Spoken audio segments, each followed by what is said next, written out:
to David Ellefson's Rock Shop. I am David Ellefson. Thank you for stopping by, checking in. We're going to talk about all things music business, and of course, all things that rock. You know, back in the late 90s, I authored and published a book called Making Music Your Business, a guide for young musicians. And ever since that time, I've been asked repeatedly by fans and by fellow musicians if I would write a follow-up to it, a volume 2. And one of these days I'll get around to doing it, but I thought because I get so many questions, I get a lot of emails, and in various autograph signings and meet and greets, I get asked a lot of questions about the music business, and I thought this would be a great forum here just through YouTube to answer some questions, field some things that I could kind of spread out to everybody everywhere and discuss in a more public forum until I get the time and the chance to write volume 2. So one of the first things I want to talk about, in my book, I wrote 26 very short, concise chapters because I know most of us musicians have that kind of an attention span. But I wanted to go through everything from the process of how we start our groups or we start our music career, going through management, attorneys, how we get signed, and all the way through.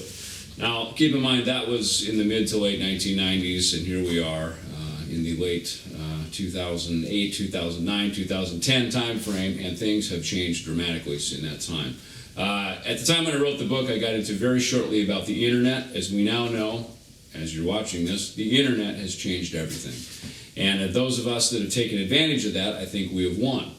Those that fought it, of course, like, you know, big brother of the music business, they fought it and they lost. So one of the things that people ask, well, how does my band get signed? Well, it's not a mystery, so to speak. Of course, your songs have to be good, your band has to be good, you have to be playing, you have to be visible.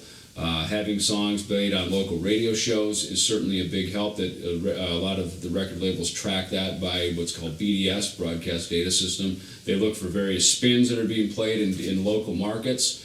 Your band being out playing shows, certainly playing key shows, where a lot of people are showing up at the shows. Also, if you have barcodes on your CDs so that when you sell them, they can be sound scanned. Sound scan is a process that measures the number of units sold. Those will also register into a database, and A&R guys at record labels look for these kind of things. So do publishers and other people in the industry. And as much as radio has certainly changed, now we of course have got Sirius and XM, and also a ton of internet radio. More and more things are being driven toward the internet, but do not fool yourself, at least in my opinion, that the internet is the be-all, end-all for everything in your career. You need to be visible on television, be visible on radio.